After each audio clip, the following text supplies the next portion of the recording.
Bonjour à tous, j'ai le plaisir de vous accueillir à cette édition des Locales 2021, organisée dans un format inédit, puisque cette année nous vous invitons à suivre ces assemblées depuis votre bureau par l'intermédiaire de visioconférences. L'année 2020 restera longtemps marquée dans notre histoire par cette pandémie qui sévit aux quatre coins du monde. Serre France Côte d'Armor s'est mobilisé dès le premier confinement auprès des adhérents et sera aux côtés des plus touchés pour 2021, par la mise en place des démarches au niveau social employeur, par l'accompagnement dans les dispositifs d'aide, par l'accompagnement bancaire et par l'appui du chef d'entreprise dans ses orientations stratégiques. C'est la raison d'être de Serre France Côte d'Armor, accompagner les chefs d'entreprise au quotidien, dans les périodes favorables et les périodes les plus difficiles. Je souhaite remercier tous les collaborateurs et toutes les équipes de Serre France Côte d'Armor qui se sont mobilisés tout au long de l'année 2020 pour assurer la continuité de service malgré les conditions difficiles. L'année 2021 va voir à Serre France la mise en place de MyKinexo, un nouveau service très innovant. Vous pouvez le découvrir dans le SVP Info Conseil du mois de janvier. MyKinexo doit nous permettre, en tant que chef d'entreprise, de nous libérer de tâches administratives pour nous concentrer sur notre métier et les performances de l'entreprise. Malgré les conditions exceptionnelles, nous avons fait le choix de manier des élections pour le renouvellement des délégués Serre France. Je vous remercie par avance de votre participation à ce vote électronique. Nous avons besoin des délégués pour vous représenter à l'Assemblée Générale. Ce sont des relais entre les adhérents et le conseil d'administration. Le conseil d'administration est très attaché à l'animation de ce réseau de délégués qui donne du sens au statut associatif de Serre France Côte d'Armor. Je remercie les adhérents qui ont accepté de prendre ce mandat. Je laisse maintenant la parole aux experts qui vont dérouler leur présentation durant une vingtaine de minutes. Vous avez la possibilité de poser vos questions en direct au moyen du chat qui est mis à votre disposition.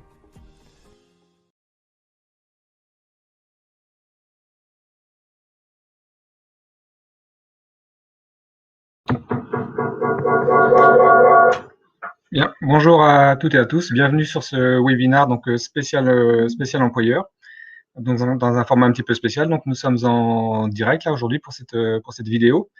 Donc au niveau social, donc on a souhaité intervenir sur deux points qui nous semblaient importants, notamment dans le cadre de la crise, de la crise sanitaire. Donc qui sont la prise en charge des congés payés par l'État et également de la prise en charge par l'État de l'activité partielle. Donc, on va vous présenter ces deux sujets-là. Je vais les mettre en même temps à l'écran. Je vais vous partager l'écran.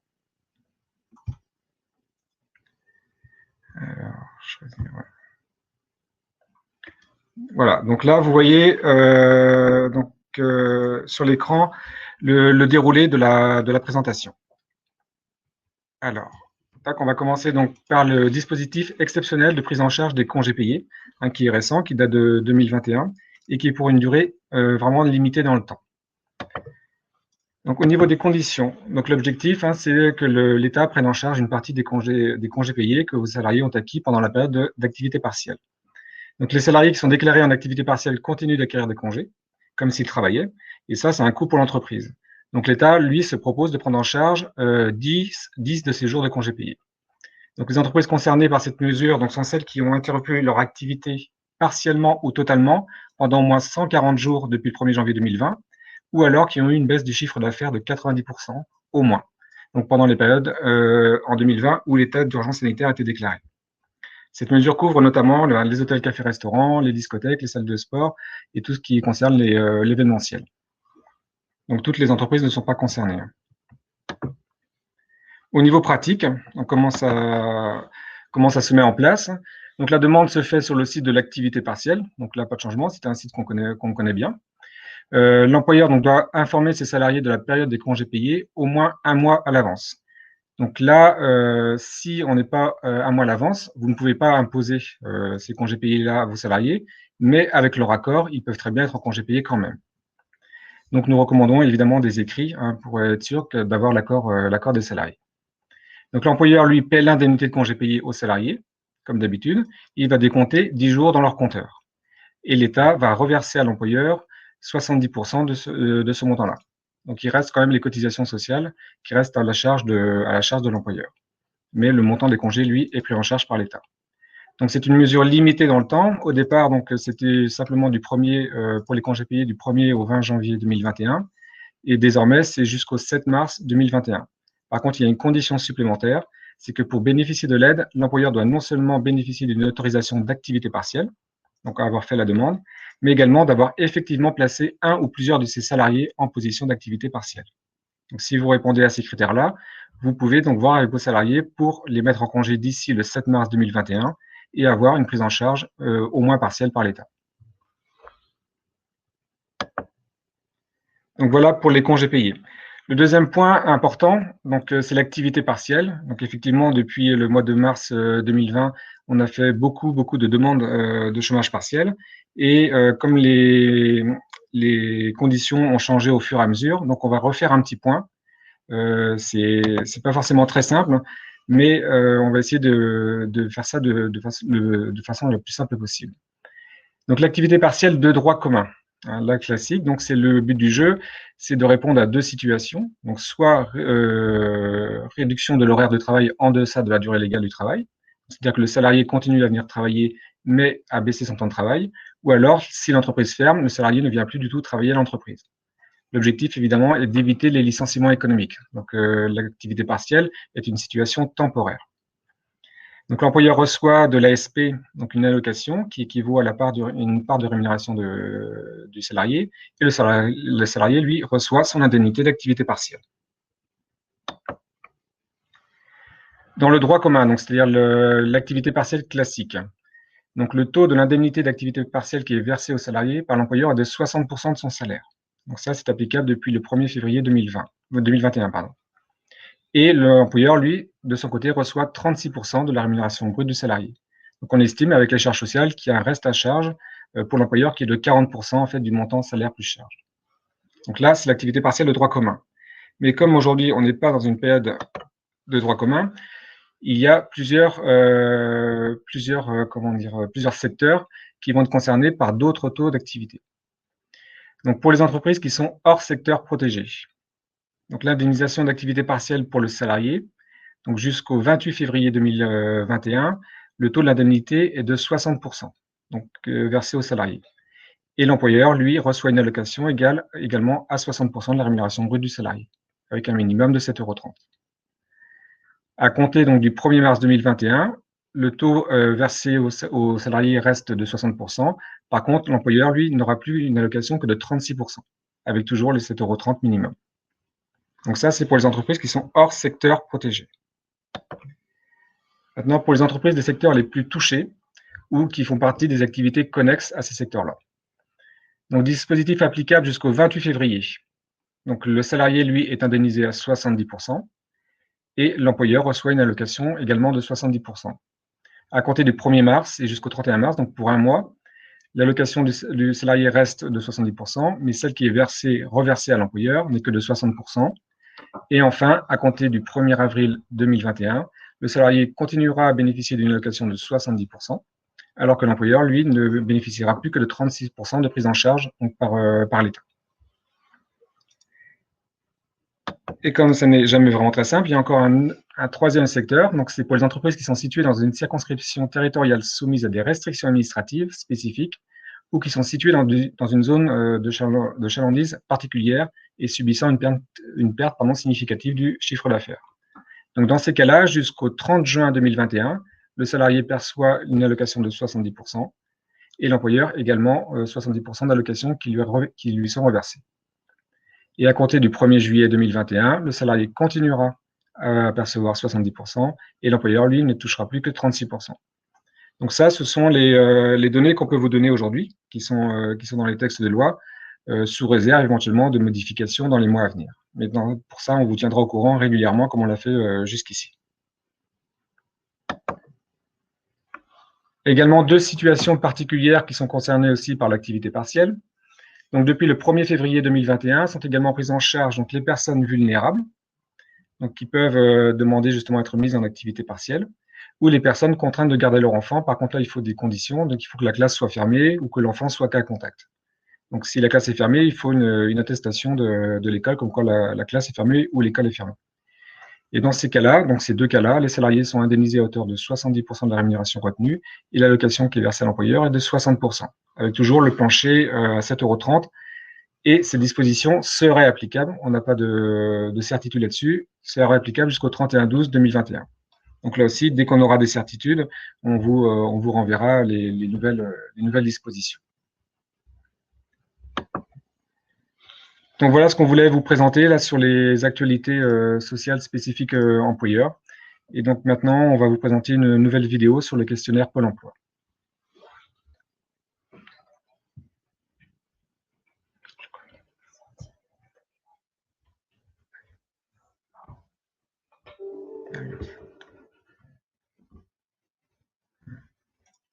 Nous allons donc aborder le questionnaire Pôle emploi, quel est son intérêt et qui ça concerne.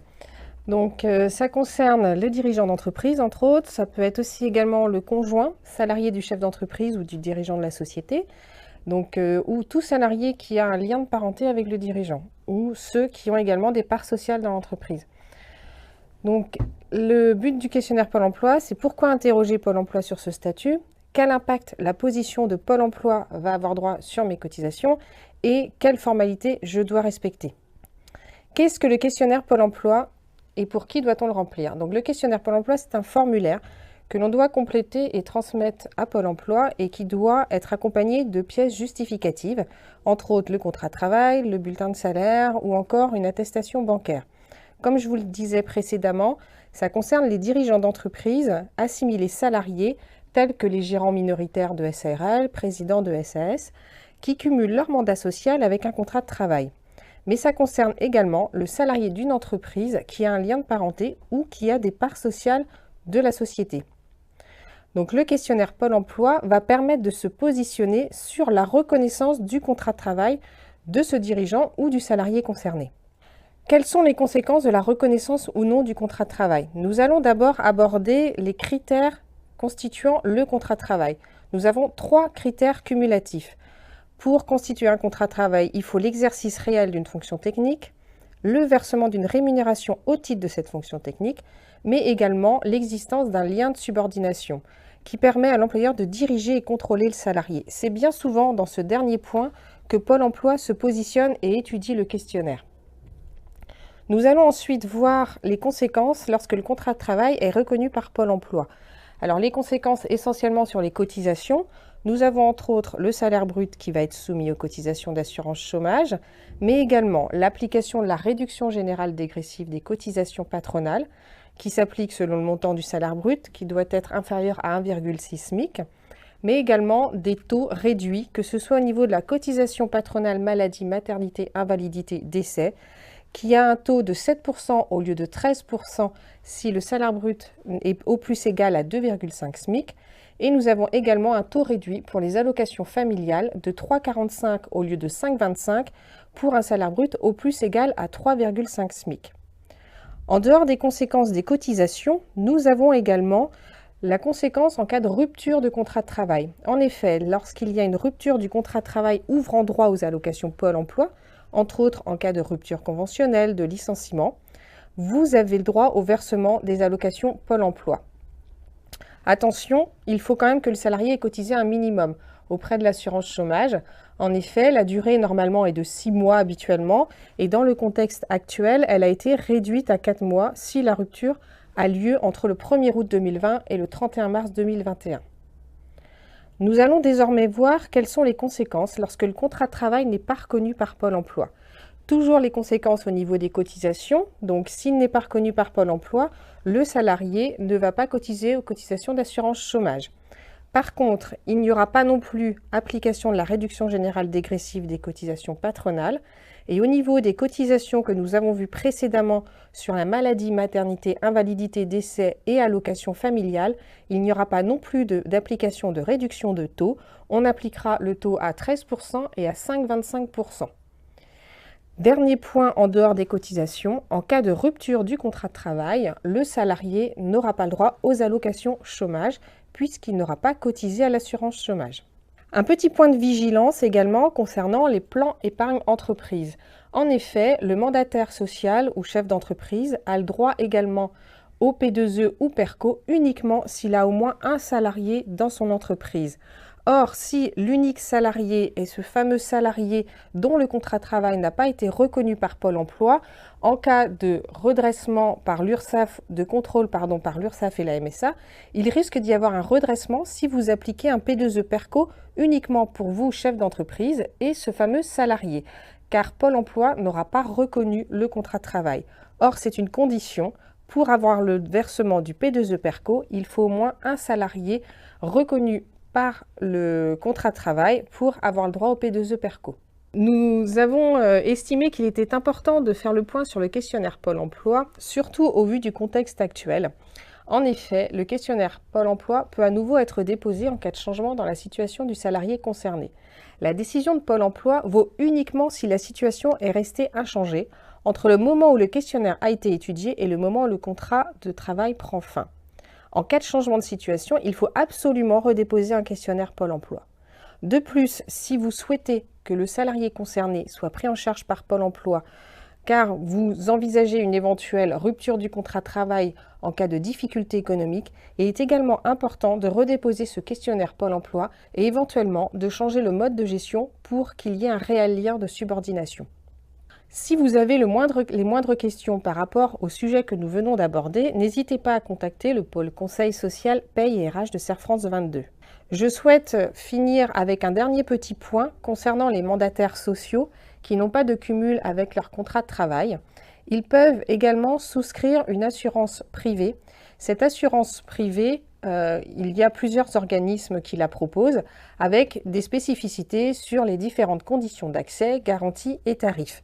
Si vous souhaitez également des informations par rapport à ce dispositif, vous pouvez vous rapprocher du comptable qui gère votre dossier auprès de votre agence. Je vous remercie pour votre attention et nous restons disponibles pour un temps d'échange sur ce sujet.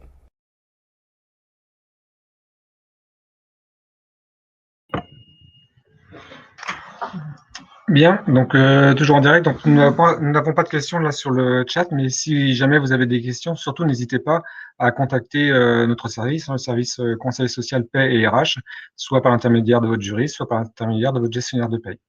Donc, maintenant, donc je passe pour terminer donc la main à Florence Lucas.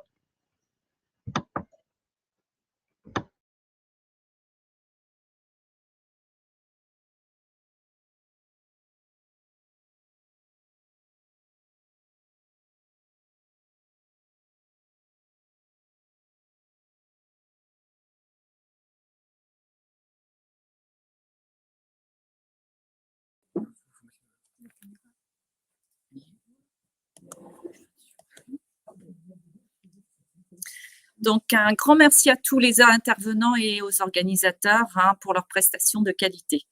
C'était un nouveau challenge pour les équipes, l'organisation de nos premières locales online. Nous espérons vous retrouver l'an prochain en présentiel pour partager un moment de convivialité. Donc, prenez bien soin de vous et n'oubliez pas qu'il vous reste quelques heures pour voter. Merci pour votre participation et bon week-end.